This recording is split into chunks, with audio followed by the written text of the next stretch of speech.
ചുരൽമലയിൽ നിന്നും എം മനോജ് തുടരുകയാണ്. മനോജ്, നേരത്തെ പറഞ്ഞതുപോലെ തന്നെ ഇപ്പോൾ സന്നദ്ധ പ്രവർത്തകരെ അടക്കം സൈന്യം, പോലീസ് അങ്ങനെയുള്ള ഈ രക്ഷാദൗത്യത്തിൽ ഏർപ്പെട്ടവർ ഇപ്പോഴും ചുരൽമലയിൽ നിന്നും അക്കരയ്ക്ക് കടക്കുകയാണ്, മുണ്ടക്കൈ ഭാഗങ്ങളിലേക്ക് അടക്കം കടക്കുകയാണ്. രക്ഷാപ്രവർത്തനം ഇപ്പോൾ ആരംഭിച്ചു കഴിഞ്ഞിട്ടുണ്ടോ? ഏറ്റവും ഒടുവിൽ നമുക്ക് പ്രേക്ഷകരുമായി പങ്കുവെക്കാൻ പറ്റുന്ന മറ്റ് വിശദാംശങ്ങൾ എന്തൊക്കെയാണ്?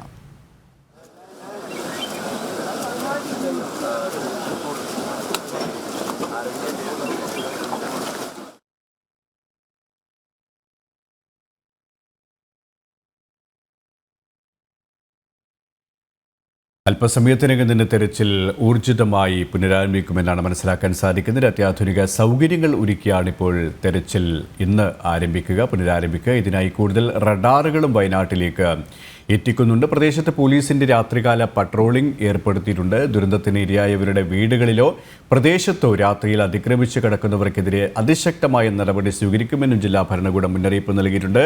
മനോജിലേക്ക് വീണ്ടും. മനോജ്, ഇത്തരത്തിലാണ് രക്ഷാദൗത്യം 6ാം ദിവസം പുരോഗമിക്കുന്നത്. തീർച്ചയായും അത് തന്നെയാണ്. നമുക്ക് അറിയാം, ഈ ഒരു മേഖലയിൽ ഇപ്പോൾ പരിശോധന പുരോഗമിക്കുകയാണ്. എന്തായാലും ഈ സമയം അവിടേക്ക് സന്നദ്ധ പ്രവർത്തകരടക്കം എത്തുന്നുണ്ട്, നാട്ടുകാരടക്കം എത്തുന്നുണ്ട്. ഈ ഒരു സാഹചര്യത്തിൽ നമ്മളോടൊപ്പം ഈ പ്രദേശത്താണ്. എവിടെയാണ് വീട്? നേരെ അപ്പുറത്താണ്. അവരെല്ലാം ഇവിടുന്ന് മാറ്റി താമസിച്ച്, പക്ഷെ അവരുടെ കുടുംബത്തിൽ കുറെ പേര് പോയി. ഈ മുണ്ടക്കൈ മേഖലയിലാണ്. മുണ്ടക്കൈ മേഖലയിലെ ആൾക്കാരെ പോയത്. ഒരു കുറച്ച് ആൾക്കാരുണ്ട്, കിട്ടിയില്ല ആരെ. എന്നാലും അങ്ങോട്ടേക്ക് തെരച്ചിലിന് വേണ്ടി പോവുകയാണ്. ഞങ്ങൾ ഇന്നലെ മെഞ്ഞാന്ന് അവിടെ തെരച്ചിലിന് പോയി. 2 ദിവസം അവിടെ പോയി. ഇന്നലെ അവിടെ പോയി ചെക്ക് ഡാമിൻ്റെ അടുത്ത്. അപ്പം നമ്മളെ സാധനങ്ങൾ അവിടെ വെച്ച് തിരിച്ചിരുമണത്തേക്ക് എല്ലാം അടിച്ചു മാറ്റി പോയി. പിന്നെ കൈവാള് ഇതൊക്കെ പോയി. മിഷൻ വാള്, കൈവാള് ഇതൊക്കെ ഞങ്ങൾ അടിച്ചു മാറ്റിപ്പോയി. അവിടുന്ന് അവിടെ വെച്ച് ചെക്ക് ഡാമിൻ്റെ അവിടെ വെച്ച് ഞങ്ങൾ ഒരു ബോഡിൻ്റെ സ്മെല്ലുണ്ടെന്ന് എൻ്റെ അവിടെയൊക്കെ ഇറങ്ങിയാണ്. അപ്പോൾ ഞങ്ങൾ എന്തൊക്കെ ഇറങ്ങി വെക്കുമ്പോൾ പിന്നെ തിരിച്ച് കയറുമ്പോൾ സാധനം ഇല്ല. അവിടെ 10-15 മിനിറ്റിനുള്ളിൽ ഈ രക്ഷാപ്രവർത്തനത്തിന് എത്തിയിട്ടുള്ളവരാണ് നിങ്ങളൊക്കെ. പക്ഷേ ആ ഒരു സാഹചര്യത്തിൽ ആ മേഖലയിൽ ഇത്തരത്തിലുള്ള സംഭവങ്ങൾ ശ്രദ്ധിക്കേണ്ട ആവശ്യമില്ലല്ലോ. നമ്മളിപ്പോൾ പരമാവധി ഒരു സംഭവം നടക്കുന്ന ഒരു സ്ഥലത്തേക്ക് നമ്മൾ ഇറങ്ങുമ്പോൾ നമ്മൾ ജീവൻ സേഫ് നോക്കുന്നുണ്ട്. പക്ഷേ എന്നാലും നമ്മൾ ആ സാധനം കിട്ടുക എന്നുള്ളതാണ് നമ്മൾ ഉദ്ദേശിക്കുന്നത്. ബോഡിയാണെങ്കിൽ ബോഡി, അല്ലെങ്കിൽ വേറെ എന്തെങ്കിലും സാധനങ്ങൾ അത് കിട്ടുക എന്നുള്ളത്. അപ്പോൾ ഞങ്ങളവിടെ തപ്പിക്കൊണ്ടിരിക്കുമ്പോൾ എന്താണത്, പിന്നെ നമ്മൾ തിരിച്ച് കയറി വന്ന് നോക്കുമ്പോൾ നമ്മളെ മിഷനില്ല, കൈവാളില്ല. അതോടൊപ്പം തന്നെ ഈ വീടുകളൊക്കെ തന്നെ പലതും അവിടെ ഉണ്ട്. വീടുകൾ ഭാഗത്താണ് വീടുകൾ കുത്തിപ്പൊളിച്ചു പോയിട്ടുള്ളത്. അതായത് ഒരു കേടുപാടും പറ്റാത്ത വീടുകൾ എന്താക്കിയാൽ ജനലൊക്കെ കുത്തിപ്പൊളിച്ച് അതിനുള്ളിൽ കയറിയിട്ട് രേഖകളും കാര്യങ്ങളും. ഇപ്പം പോയ 2 സ്കൂട്ടിയില്ലേ, അവരുടെ വീടുകൾ എന്തോ ചെറിയ കുട്ടികൾക്ക് പൈസ സൂക്ഷിച്ച് വെച്ച ചെറിയ കാശി കുഞ്ഞു ആ സാധനം എന്തൊക്കെ അടിച്ചു മാറ്റി പോയിട്ടുണ്ട്. അപ്പോൾ 1500 റുപ്യയുള്ള സാധനം വരെ അടിച്ചു മാറ്റി പോയാൽ എത്രമാത്രം മോശമാണിത്. അപ്പോൾ ഈ ദുരന്ത മേഖലയിലും ഇത്തരത്തിലുള്ള പ്രവർത്തനങ്ങൾ നടക്കുന്നുണ്ട്.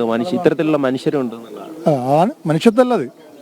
മനുഷ്യത്വം പറയില്ലല്ലോ. റെസ്ക്യൂ ടീമിൻ്റെ കൂടെ തന്നെ കയറും. അവർക്ക് വേണ്ടി വീടുകളെല്ലാം പരിസരമെല്ലാം കണ്ടുപിടിക്കുക, കക്കുക. ഡേഞ്ചർ ഏരിയ ആണ്. ഇന്നലെ എൻ്റെ മുട്ട് വരെ താണു. ഇത്ര ഡേഞ്ചർ ഏരിയ ആണ് ഉണ്ടാക്കുന്നത്. കയറിയത് മരത്തടി ഒഴുകി വന്ന മരത്തടിയില്ലേ, അതിൻ്റെ മുകളിൽ പിടിച്ചിട്ട് നമ്മൾ ഈ അരയുടെ ഭാഗത്ത് എന്തൊക്കെ ചളി തണുക്കി. എന്നിട്ടും ഞങ്ങൾ കയറിയാണ്.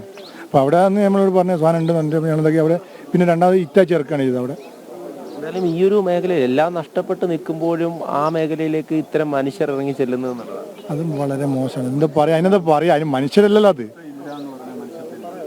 നമ്മൾ മനുഷ്യരെ കൊടുത്ത് കൂട്ടാൻ പറ്റില്ല. പല പിന്നെ ഫേസ്ബുക്കുകളിലും മറ്റുള്ള ചാനലുകൾ കാണില്ലേ, പല പോസ്റ്റുകൾ കാണില്ല. അതേപോലത്തെ എന്നാൽ ക്രിമി അടിക്കുന്ന ഒരു ടീം, അതേവരെ പറയാൻ പറ്റുള്ളൂ.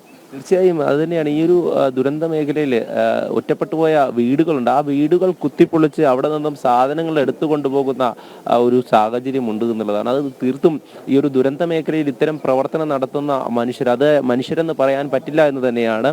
അത്തരത്തിലാണ് ഇവരൊക്കെ സൂചിപ്പിക്കുന്നത്. അവരുടെ ഉപകരണങ്ങൾ പോലും അവിടെ നിന്നും കൊണ്ടുപോകുന്ന ഒരു സാഹചര്യം ഉണ്ടായി എന്നുള്ളതാണ്. അത് തന്നെയാണ് എന്തായാലും ഈ രക്ഷാപ്രവർത്തകരെന്ന് പറഞ്ഞ് ഇവിടെ പേര് കൊടുത്ത് കയറുന്ന പലരെയും അതുതന്നെയാണ് ഇവിടെ നിയന്ത്രിക്കുന്ന പോലീസും അതോടൊപ്പം സൈന്യവും നിരീക്ഷിക്കുമെന്ന് തന്നെയാണ്. അത് തന്നെയാണ് ഈ ഒരു പേര് ഇപ്പോൾ രജിസ്റ്റർ ചെയ്ത് പോകുന്നതും എന്ന് നമുക്ക് മനസ്സിലാക്കാം. എന്തായാലും ഈ ഒരു മനോജ്, ഇവിടെ ഏറ്റവും ശ്രദ്ധേയമാകുന്നത് അദ്ദേഹം ആ 2 പ്രദേശവാസികളടക്കം ആ സന്നദ്ധ പ്രവർത്തനത്തിൽ ഏർപ്പെട്ട വ്യക്തികൾ പറഞ്ഞതുപോലെ തന്നെയാണ്. കാരണം നാടൊന്നാകെ വയനാടിനൊപ്പമാണ്, ഹൃദയപൂർവ്വം ചേർത്ത് വയ്ക്കുകയാണ്, അവരുടെ കണ്ണീരൊപ്പാനുള്ള ഉദ്യമത്തിലാണ് എല്ലാവരും. അതിനിടയിലാണ് ഈ മനുഷ്യത്വമില്ലാത്ത ചില പ്രവൃത്തികളും ചിലരുടെ ഭാഗത്തിനും ഉണ്ടാകുന്നതല്ലേ? ഒരു വീടുകളിലേക്കും കയറുക, അവിടെയുള്ള ബാക്കിയിരിപ്പുകൾ കൊണ്ടുപോവുക. ഈ സന്നദ്ധ പ്രവർത്തനത്തിൽ ഏർപ്പെട്ടവരുടെ ഉപകരണങ്ങൾ പോലും അവർ ഒന്ന് തിരിച്ചു വന്ന് ഒരു 15 മിനിറ്റിനുള്ളിൽ തന്നെ കാണാതായി എന്ന് പറയുമ്പോൾ ഇങ്ങനെയുള്ള ആൾക്കാരും അവിടെ ഉണ്ട് എന്ന് നമുക്ക് ഖേദപൂർവം വിലയിരുത്തേണ്ടി വരും, സഹതാപപൂർവം അവരെ കാണേണ്ടി വരും, അല്ലേ? തീർച്ചയായും അതുതന്നെയാണ് ഈ ഒരു മേഖല കേന്ദ്രീകരിച്ച് ഇങ്ങനെ, അതായത് ഈ ദുരന്തബാധിതർക്കായി അല്ലെങ്കിൽ ഇതിൽ മരിച്ച മൃതശരീരങ്ങൾ കണ്ടെത്തുന്നതിന് വേണ്ടി അവിടേക്ക് എത്തുന്ന രക്ഷാപ്രവർത്തകരാണ് അവരുടെ ഉപകരണങ്ങൾ അവിടെ നിന്ന് മോഷ്ടിച്ചു കൊണ്ടുപോവുക. അതോടൊപ്പം ആ മേഖലകൾ കേന്ദ്രീകരിച്ചുള്ള വീടുകളിലേക്ക് കടന്നു ചെന്ന് അവിടെ നിന്നും സാധനങ്ങൾ കൊണ്ടുപോകുക എന്നൊക്കെ പറയുമ്പോൾ തന്നെ നമുക്ക് മനസ്സിലാക്കാം മനുഷ്യത്വം ഒട്ടും തൊട്ടു തീണ്ടാത്ത ആളുകളാണ് അവിടേക്ക് ഈ പ്രവർത്തനം നടത്തുവാൻ വേണ്ടി എത്തിയതെന്നാണ്. എന്തായാലും ഈ ഒരു മേഖല കേന്ദ്രീകരിച്ച് ആ നാട്ടുകാരാണ് നേരത്തെ പറഞ്ഞിരുന്നു അദ്ദേഹത്തിന്റെ ഭാര്യ വീട് ഇവിടെയാണ്, എന്നിട്ടും അദ്ദേഹം ഈ രക്ഷാപ്രവർത്തനത്തിന് വേണ്ടി എത്തിയതാണ്. ഇങ്ങനെയുള്ള മനുഷ്യർ ഇവിടേക്ക് എത്തുമ്പോൾ ഈ പ്രവർത്തനങ്ങൾ ആ മേഖലയിൽ, അതായത് ഈ ദുരന്ത ഭൂമിയിൽ ഈ പ്രവർത്തനങ്ങൾ നടക്കുന്നു എന്നുള്ള കാര്യമാണ് അവർ തന്നെ വ്യക്തമാക്കുന്നത്. എന്തായാലും ഈ ഒരു മേഖല കേന്ദ്രീകരിച്ച് രക്ഷാപ്രവർത്തനം തുടരുകയാണ്. ഈ സമയം നിരവധി സൈനികരടക്കം ഈ നാട്ടുകാരടക്കം സന്നദ്ധ പ്രവർത്തനത്തിന് വേണ്ടി അങ്ങോട്ടേക്ക് പോവുകയാണ്. ആ സമയത്താണ് ഇപ്പോൾ ഇത്തരത്തിൽ രക്ഷാപ്രവർത്തനത്തിനായി എത്തിയവരും ഈ കാര്യം വ്യക്തമാക്കുന്നത്. എന്തായാലും